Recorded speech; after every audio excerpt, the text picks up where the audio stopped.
Hi అండి. Welcome back to Sridevi గుమ్మడి. ఈరోజు నేను మీ అందరికీ ఎంతగానో ఉపయోగపడే కొన్ని ముఖ్యమైన టిప్స్ చూపించబోతున్నాను. టిప్ చూస్తూ ఒక లైక్ ఇవ్వటం మాత్రం మర్చిపోవద్దండి.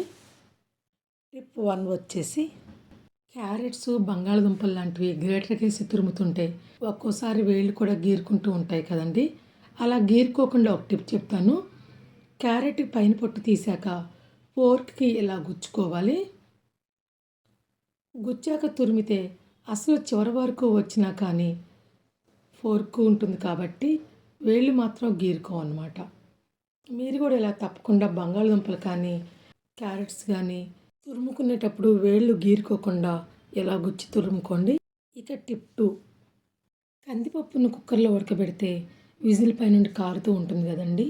అలా కారకుండా ఉండాలంటే ఒక మంచి టిప్ చెప్తాను. పప్పుని కడిగి సరిపడా నీళ్లు పోసాక మధ్యలో చిన్న ప్లేట్ని పెట్టి కొంచెం ఆయిల్ వేసి 3 విజిల్స్ వచ్చే వరకు ఉడికించాలి. ప్లేట్ పెట్టడం మూలంగా విజిల్ వచ్చినప్పుడు కుక్కర్ పై నుండి కారకుండా ఉంటుందండి. చూస్తున్నారు కదా, విజిల్స్ వస్తున్నా కానీ కొంచెం కూడా కారటం లేదు.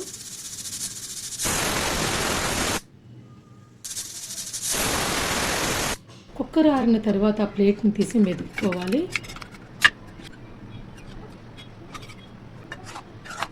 చూడండి ఎంత చక్కగా ఉడికిందో.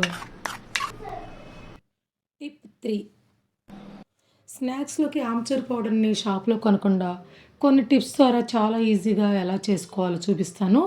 మామిడికాయల పొట్టు తీసి ఇలా ఆలో చిప్స్లా గీరుకోవాలి. తర్వాత వీటిని 2 రోజులు ఎండలో ఎండబెడితే ఇలా తయారవుతాయండి.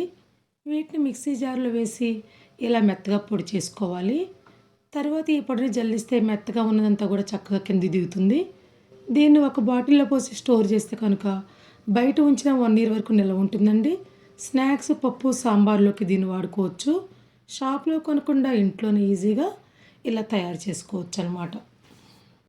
టిప్ 4, ధనియాలు, పప్పులు లాంటి పురుగు రాకుండా ఉండాలంటే ఒక టిప్ చెప్తానండి.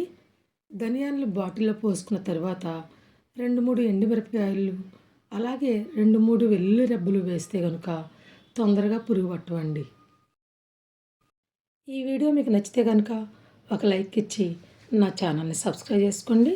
Thanks for watching. Please like, share and subscribe.